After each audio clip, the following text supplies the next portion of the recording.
আল্লাহ রাব্বুল আলামিন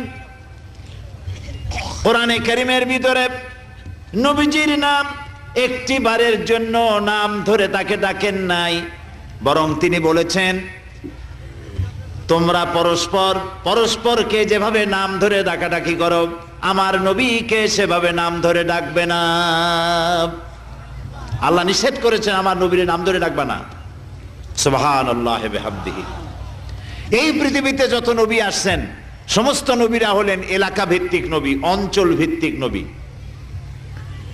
এক এক এলাকার, নূহ আলাইহিস সালাম এক এলাকার, মুসা আলাইহিস সালাম আলাক এলাকার, দাউদ আলাইহিস সালাম আরাক এলাকার, এরকম এলাকা ভাগ ভাগ করা।